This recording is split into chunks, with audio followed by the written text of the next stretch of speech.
आपके शरीर में गठान है, कहीं आपको कैंसर तो नहीं? आपके मुंह से खून निकल रहा है, कहीं आपको कैंसर तो नहीं? ऐसे कई सवाल आपके मन में भी आते होंगे और बार बार इन सवालों के जवाब आपको नहीं मिल पाते होंगे। तो आज हम आ गए हैं ऑन्कोलॉजिस्ट और कैंसर सर्जन के पास, जिनसे हम जानेंगे कि क्या सच में ये सारे लक्षण कैंसर के हैं। तो चलिए उनसे बात करते हैं और जानते हैं। तो आज हमारे साथ जो मौजूद हैं, बहुत ही सीनियर डॉक्टर अरुण अग्रवाल जी मौजूद हैं, जिनसे हम बात करेंगे और ये सारे सवालों के जवाब जानेंगे। तो चलिए बात करते हैं। सर, बहुत बहुत स्वागत है आपका। सर, सबसे पहले तो मैं यही जानना चाहूँगी कि आज के समय में भारत की अगर हम बात करते हैं, 2022 में जब जो आंकड़े निकले थे कैंसर को लेके, वो थे कम से कम लगभग 12 लाख या 14 लाख थे, और अभी के जो 2025 के आंकड़े आए हैं वो 15 लाख समथिंग हैं। तो लगातार कैंसर बढ़ रहा है, तो ये कैंसर है क्या और इतना क्यों बढ़ रहा है भारत में? नमस्कार सब लोगों को। मुझे आज बहुत खुशी कि आपके चैनल के साथ जुड़ रहा हूँ मैं, और बाकी आपके माध्यम से मैं आज जो बात करूँगा वो कैंसर के बारे में, कि कैंसर क्यों होता है और हम कैंसर से कैसे बच सकते हैं। तो आपका जो क्वेश्चन है कि पहले कम कैंसर होता था और आजकल धीरे धीरे कैंसर का इंसिडेंस बढ़ता जा रहा है।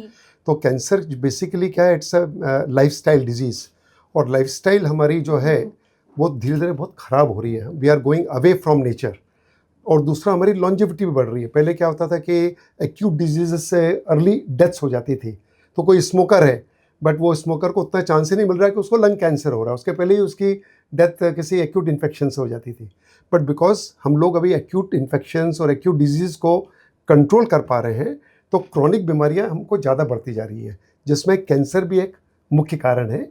और उसके कारण इंसिडेंस ऑफ कैंसर जो है, न सिर्फ हिंदुस्तान में पर पूरी दुनिया के अंदर कैंसर का इंसिडेंस धीरे धीरे बढ़ता जा रहा है। तो सर, जैसा कि आपने बताया कि कैंसर बढ़ रहा है, अभी अगर हम एज वाइज बात करते हैं, छोटे बच्चे हों, बड़े हों, युवा हों, सभी को कैंसर हो रहे हैं, लेकिन हमें उस टाइम पे स्टार्टिंग लेवल पे पता नहीं चल पाता कि हमको कैंसर है। तो इसके लक्षण क्या हो सकते हैं? देखिए, पहले अपन लक्षण से पहले बात करें कि कैंसर हो क्यों रहा है। हाँ। तो इसके अंदर जो मैंने बैड लाइफस्टाइल करी, तो उसके अंदर अभी तक हम बात करते थे कि 1/3 जो कैंसर्स हैं वो डायरेक्टली तंबाकू के उपयोग से होते हैं, किसी भी कारण से होते हैं।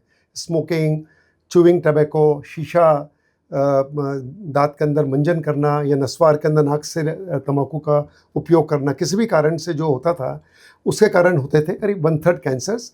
5% cancers are because of alcohol, शराब के उपयोग से होते हैं। और करीब करीब 40% जो कैंसर्स हैं, जो कि काफ़ी बड़ा चंक है, that is because of physical inactivity, obesity and sedentary lifestyle. मतलब जो एक्सरसाइज नहीं करते हैं, जो ज़्यादा डेस्क वर्क करते हैं, ज़्यादा मेहनत नहीं करते हैं, और जिसके कारण और खान पान के कारण जो मोटापा बढ़ रहा है, बैड ईटिंग हैबिट्स जो हमारी, उनके कारण जो हमको जो है, तो करीब करीब 40% कैंसर्स उसके कारण होते हैं।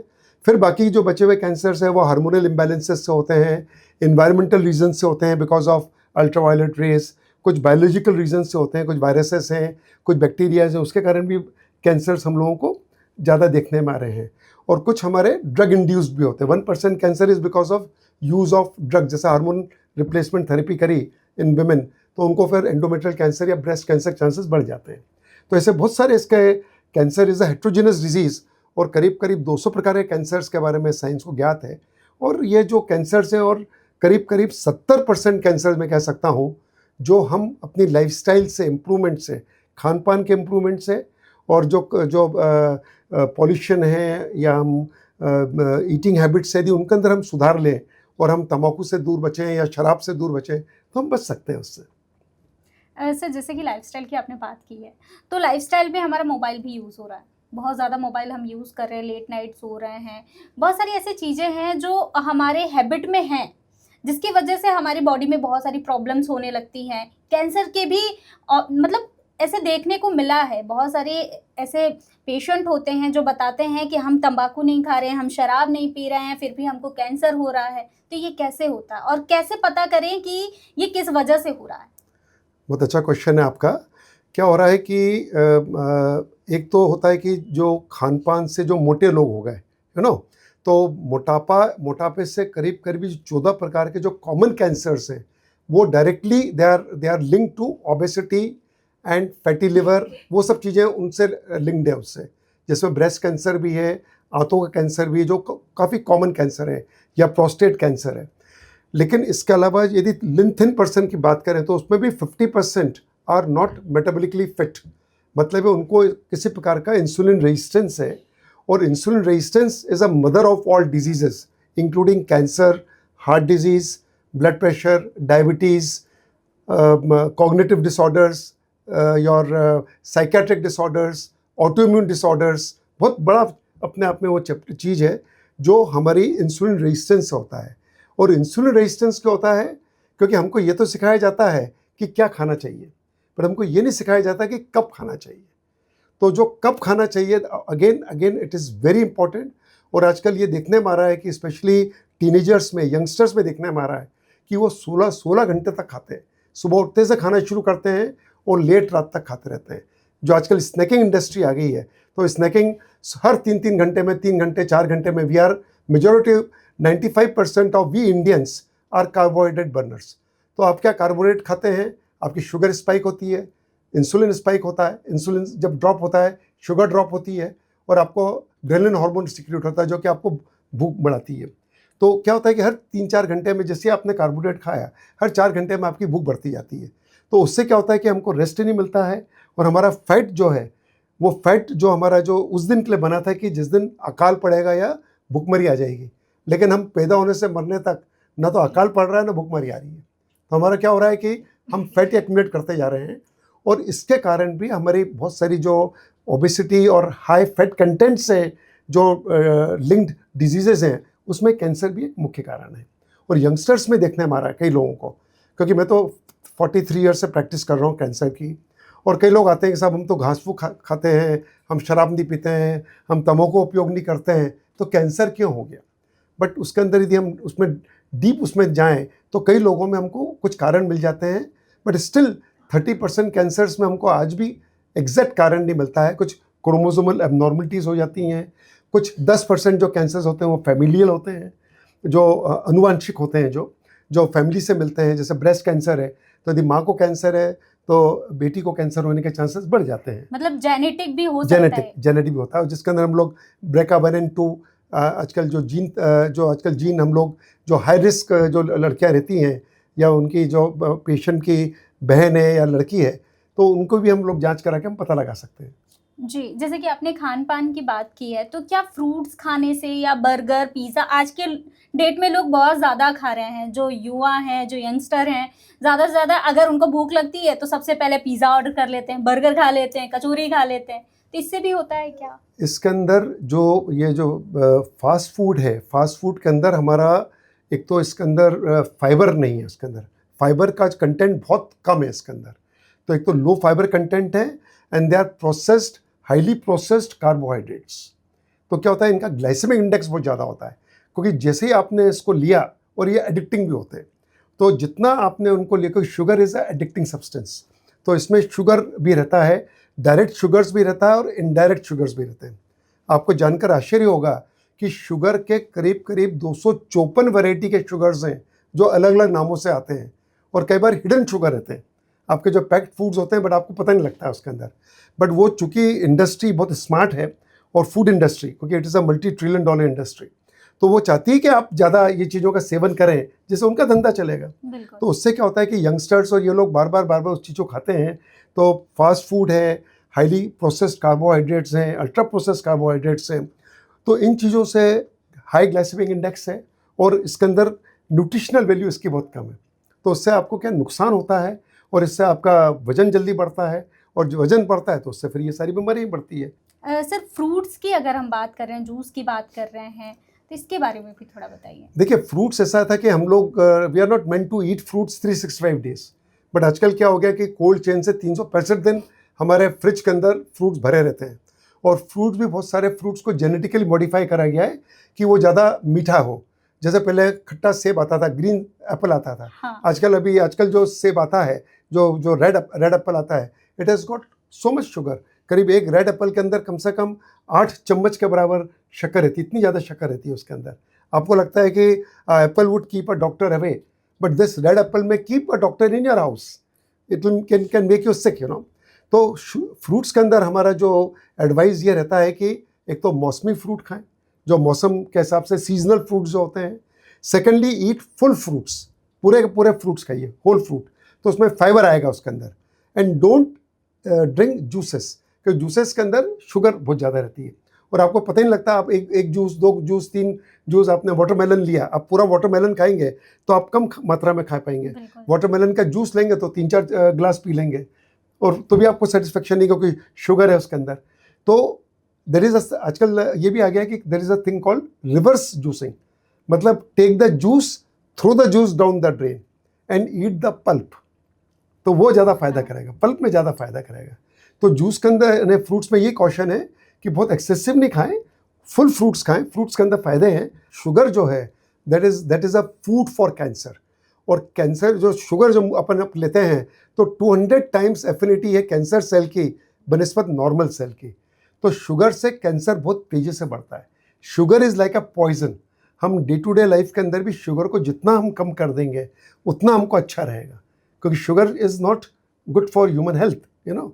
तो वो हमको और एक्सेसिव शुगर कंजम्पशन से ही फैटी लिवर भी हो रहा है, हमारा ट्राइग्लिसराइड्स बढ़ रहे हैं, हमारे यूरिक एसिड बढ़ रहा है, ओबेसिटी बढ़ रहा है, सब चीज़ें उसके अंदर नुकसान हो रहा है, क्योंकि शुगर्स हमको डायरेक्टली और इनडायरेक्टली बहुत मिल रही है हम लोगों को।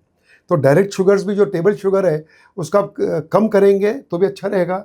बैड ऑयल्स को आप अवॉइड करिए। हम कैंसर से बचने के जो उपाय हैं उसके अंदर आप कोशिश करिए कि कम शुगर का इंटेक करें, प्रोसेस कार्बोहाइड्रेट्स को कम करें, बैड ऑयल्स को कम करें। बैड ऑयल्स के अंदर जितने सीड ऑयल्स हैं उसमें ओमेगा 6 फैटी एसिड्स हैं, तो उसको आप कोशिश करिए कम करिए। बाज़ार के जितने होटल में खाना खा रहे हैं आप लोग, या जितने पैक्ड फूड्स आ रहे हैं उसके अंदर सारों में पाम ऑयल है या सोया ऑयल है या सनफ्लावर ऑयल है, इन चीज़ों को आप कम करिए इसको। And you go for good oils. And what are good oils? में घी अच्छा है, उसमें एक्स्ट्रा वर्जिन ऑलिव ऑयल अच्छा है, olive oil extra virgin olive oil, उसमें कोकोनट ऑयल अच्छा है, MCT oil medium chain triglycerides है वो अच्छे हैं, या राइस ब्रान ऑयल है, या सेसेमी ऑयल है, या कच्ची धानी का जो तेल होता है जो कि कोल्ड प्रेस्ड ऑयल रहता है, which is not chemically processed. Again these oils are good. Then artificial sweetener से बचें आप, वो भी नुकसान करते हैं, स्पेशली एस्पार्टेम और सुक्रालोस। यदि आपको आर्टिफिशियल स्वीटनर लेना है तो you go for monk fruit और गो फॉर स्टीविया, जो कि एक प्लांट ऑरिजिन है। एंड लास्टली सबसे जो बड़ा इम्पैक्ट आया है वो आया है कि आप अपने खाने के टाइमिंग को कंप्रेस करिए, जिसको हम कहते हैं इंटरमिटेंट फास्टिंग। तो उसके अंदर नॉर्मली मैंने बताया कि यंगस्टर्स जो हैं सुबह उठते से रात तक खाते हैं, तो कोशिश करिए कि रात को सोने के 3 घंटे पहले भी यदि आप खाना खा लेते हैं, रात को आप 8 बजे खाना खा लेते हैं और सुबह आप उसको डेफर करिए। आप मॉर्निंग में ब्लैक टी ले लीजिए, ब्लैक कॉफ़ी ले लीजिए, ग्रीन टी ले लीजिए, हर्बल टी ले लीजिए, विदाउट शुगर, विदाउट मिल्क। और अपने जो ब्रेकफास्ट है, when you are breaking your fast, तो यदि आप उसको 12 घंटे तक ले जाते हैं, that is very very good. 8 बजे रात को खाते हैं, सुबह 8 बजे आपने ब्रेकफास्ट लिया तो 12 घंटे में कुछ फैट बर्निंग शुरू हो जाएगी आपकी। फिर उसको आप 9 बजे ले जाइए अपने ब्रेकफास्ट को, फिर आप उसको 10 बजे ले, हर हफ्ते 10 दिन में उसको 1-1 घंटा आगे पुश करते जाइए। तो एक दिन आएगा कि आपको ब्रेकफास्ट की जरूरत नहीं पड़ेगी, आप सीधे ही लंच ले लेंगे और रात का डिनर ले लेंगे। तो यदि दोपहर को 12 बजे खाना खाते हैं first meal, you are breaking your fast at 12, और रात को आप 8 बजे खाते हैं तो 8 घंटा का आपका ईटिंग विंडो हो गया, तो 16 घंटे का फास्टिंग हो गया। This is called 16-8 and this is metabolically very very good. It has given a biggest impact on longevity and prevention of chronic diseases, क्योंकि बॉडी के अंदर फैट ही आप एक्यूमुलेट नहीं करने दे रहे हैं। और 8 घंटे में आप उतना ही नहीं, क्योंकि 20% हम ब्रेकफास्ट में खाते हैं, 40% हम लंच में खाते हैं खाना, और 40% हम डिनर में खाते हैं मोटे तौर पे। और आजकल तो बीच में भी खाने लग गए, क्योंकि because of that snacking industry ज़्यादा स्नैक्स खाने लग गए। तो यदि आप इसको फॉलो करेंगे तो आप स्नैकिंग को कम करिए अपना, और ब्रेकफास्ट को डिले करने की कोशिश करिए। सर, कैंसर के लिए कौन कौन सी वैक्सीन अभी अवेलेबल है? कैंसर के लिए जो पहली वैक्सीन का इजाद हुआ है वो है सर्वाइकल कैंसर के लिए, बच्चेदानी के मुंह का कैंसर। और उसके लिए हम लोग रिकमेंड करते हैं कि अनमैरिड लड़कियों के लिए, before they expose to sex, because बच्चेदानी का कैंसर 99% के अंदर it is because of human papilloma virus. तो इसके अगेंस्ट के अंदर जो वैक्सीन बनी है गार्डेसिल या सर्वरेक्स, तो उसको हम लोग देते हैं और 3 इसके अंदर डोजेज रहती है। एक अभी आज लगा लीजिए, 1 महीने बाद लगाइए और 6 महीने बाद लगा लीजिए। यदि कोई भी अनमैरिड लड़की करती है, उम्र का कोई बंधन नहीं है इसमें। यदि मैरिज 30 साल में हो रही है, 35 साल में भी उम्र, उसके पहले भी यदि लड़की लगा लेती है तो फिर ये हमको कम से कम 80% बच्चेदानी कैंसर से हम बच जाते हैं। और दूसरा जो वैक्सीन है वो है लिवर के लिए है, हेपेटाइटिस बी का वैक्सीन। बेसिकली वो हेपेटाइटिस बी वायरस के लिए है, लेकिन हेपेटाइटिस बी नहीं होता उससे यदि आप ये वैक्सीन लगाते हैं। और hepatitis B virus is a carcinogen, तो वो लिवर कैंसर्स को बहुत ज़्यादा बढ़ावा करता है। तो यदि हमको हेपेटाइटिस बी नहीं होगी तो हमको लिवर कैंसर का भी इंसिडेंस बहुत कम हो जाएगा। और इसके अलावा भी बहुत सारे अभी रिसर्च आगे चल रहे हैं, लेकिन अभी क्लिनिकल यूसेज में ये 2 वैक्सीन हैं। सर, जैसे कि आपने बताया कि शादी का, अगर लड़की की शादी नहीं होती है, सेक्सुअल एक्टिव नहीं होती है, तो वो वैक्सीन ले सकती है। बट शादी के बाद के लिए कोई बचाव है क्या लड़कियों के लिए?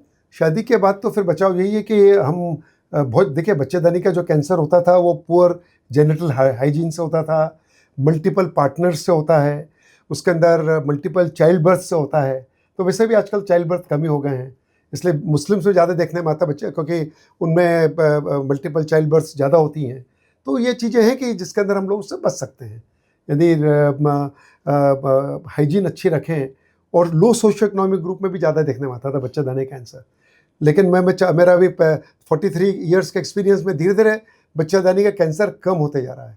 बट उस चक्कर में ब्रेस्ट कैंसर धीरे धीरे बढ़ते जा रहा है, because of high fat intake, high stresses, alcohol intake. लड़कियों में आजकल स्मोकिंग और अल्कोहल भी बढ़ता जा रहा है, तो उससे ब्रेस्ट कैंसर भी ज़्यादा बढ़ते जा रहे हैं। लेट मैरिजेस हो रही हैं, बच्चा पैदा नहीं कर रही हैं, बच्चा पैदा होता है तो दूध नहीं पिलाती हैं। तो ये सब चीज़ों से भी ब्रेस्ट कैंसर का इंसिडेंस बहुत ज़्यादा बढ़ता जा रहा है। सर, बहुत बहुत धन्यवाद, आपने इतनी सारी जानकारी दी। तो आपने सुना कि कैंसर से कैसे बचा जा सकता है, कैंसर के क्या लक्षण हैं, कई ऐसे सवालों के जवाब हमने सर से जाने। अगर आपको हमारा ये वीडियो अच्छा लगा हो तो हमारे वीडियो को लाइक करें, शेयर करें, सब्सक्राइब करें। ऐसी वीडियो के लिए बने रहें हमारे साथ और देखते रहें स्वतंत्र समय। धन्यवाद। नमस्कार। प्योर एश्योर दूध और घी, माँ के प्यार सा, मिलावट से दूर, भरोसे से भरपूर, प्योर भी, श्योर भी।